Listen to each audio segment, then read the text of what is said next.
Good morning, students.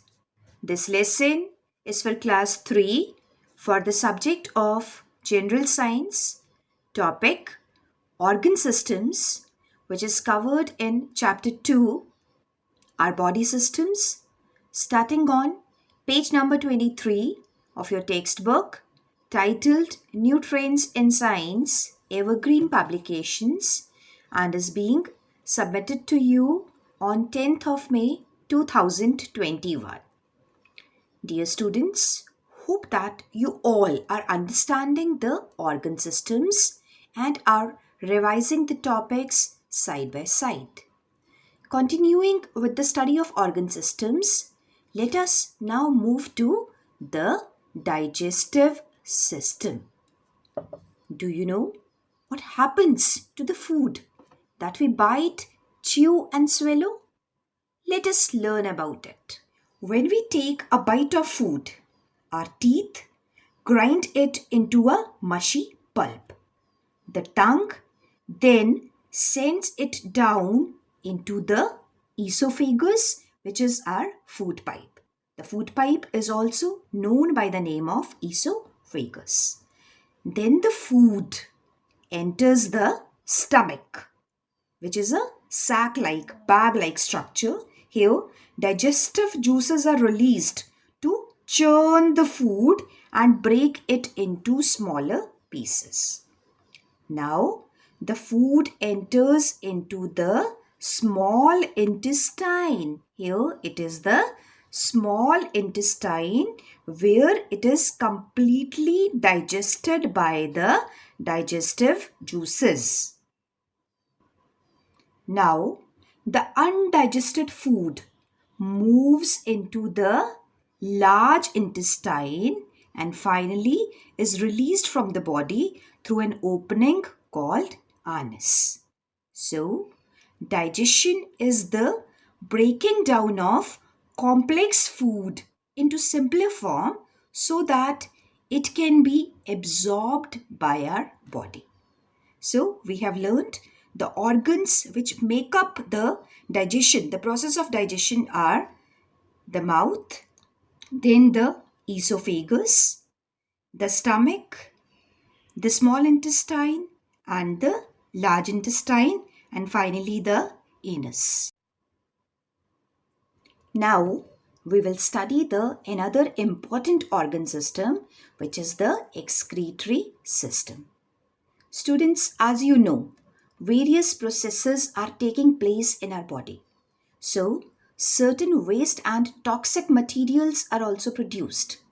These waste and toxic materials need to be removed from the body. So, here lies the function of excretory system, which helps to remove these wastes from our body. The excretory system is composed of kidneys, ureters, urinary bladder, and urethra. So I will explain you the working of this system. The two kidneys remove waste in the form of urine that is stored in the urinary bladder and then released from the body through the urethra. In detail, we will be learning about this system in class 4. Students, now write answers to the given questions in your notebook side by side. You may pause the lesson here for 3 minutes. Question number 1 says, name the system which helps in digestion of food. Question number 2, what is the other name for food pipe? Question number 3, how many kidneys do we have? And question number 4, name the organ through which urine is released from the body. 3 minutes break is over, students. Let us first check our answers. The system which helps in digestion of food is the digestive system. The other name for food pipe is esophagus. How many kidneys do we have? We have 2 kidneys, and the organ through which urine is released from the body is the urethra.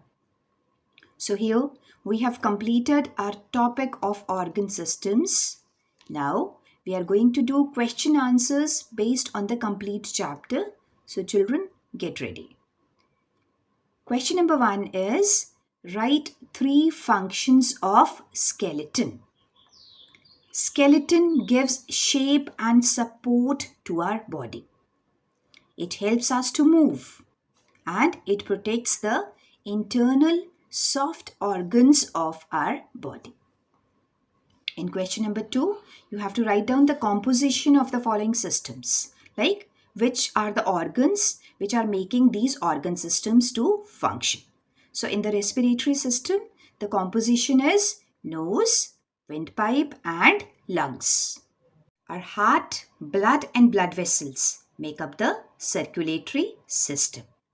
And nervous system is composed of our brain, which is the principle of our body, and spinal cord and the nerves. Question number 3. Why is regular exercise good for your heart? When we exercise, our heart has to work harder to get oxygen to the working muscles. This makes our heart strong. What is the function of blood as per question number 4? And the answer is, blood flows in blood vessels and carries oxygen and digested food to all parts of the body. Question number 5. What is digestion? The process of breaking down of the complex food into simpler form is called digestion. Why this is important? Because only then, when the food gets converted into the simpler form, is absorbed by the body cell, which completes the process of digestion. In question number 6, we have to write, why should we breathe through nose? We should always breathe through our nose, as our nose contains small hair which act as a filter for dust and other particles. So only clean air enters our lungs. But in mouth, we don't have any hair. There are no hair, and the dust particles, they directly enter in our body and cause problems. Dear children, please write these question answers in your notebook neatly and with understanding. And before ending our lesson, here I am giving you these home assignment exercises, which are the objective questions given in our back exercise of the chapter. So, do worksheet 2, page number 24 in your book only, and then do the exercise A, B, C, D, E and F, which is given on page number 25 and 26 in your book. Thank you, students.